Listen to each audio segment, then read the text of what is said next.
হেমন্ত পিঠা উৎসব।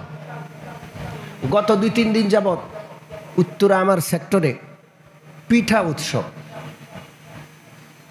পিঠার জন্য মেলা। মাঠের মধ্যে কয়েকটা স্টল বসিয়েছে পিঠা, আড়ালে স্টেজ করে সারাদিন নাচ আর গান। কথা বুঝেন নাই? পুরি সর্বনাশ। মসজিদে আমি ঘোষণা করলাম যে আমরা প্রকাশ্যে এই ধরনের নাচ গান, যেটার মাধ্যমে অভিশাপ আসে, আল্লাহ তাআলার পক্ষ থেকে আযাব আসে, আমরা বরদাস্ত করব না। এবং ঘোষণা করলাম আজকের মধ্যে যদি এটা শেষ না করা হয়, আগামীকাল যদি চলে, মসজিদ থেকে মুসল্লি নিয়ে আমরা ওইদিকে মার্চ করব।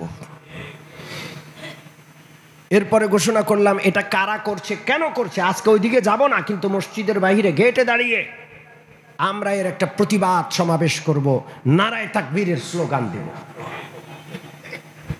সবাই মিলে নামাজের পরে মসজিদের গেটে দাঁড়িয়ে 5 মিনিট মিছিল করলাম, নারায়ে তাকবীরের স্লোগান দিলাম। আর এই বিষয়টাতে নিকৃষ্ট একটা বিষয়, মুসলিম সমাজে এটা যায় না। এই বিষয়ে 2-4 মিনিট আলোচনা করলাম।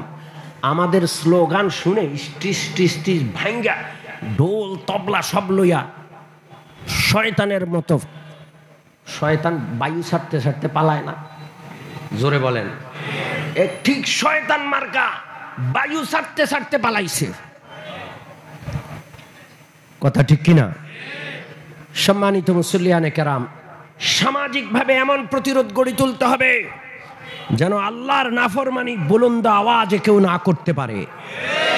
কারো জাহান্নামে যেতে মনে চায়, কানে হেডফোন লাগায়া যত জোরে ইচ্ছা গান শোনো, তোমার কানের পর্দা ফাটাও, কিন্তু এলাকা পুরাটাকে চিৎকার করে বুলন্দ আওয়াজে তুমি গান বাজাবা, এই অধিকার তোমার নাই।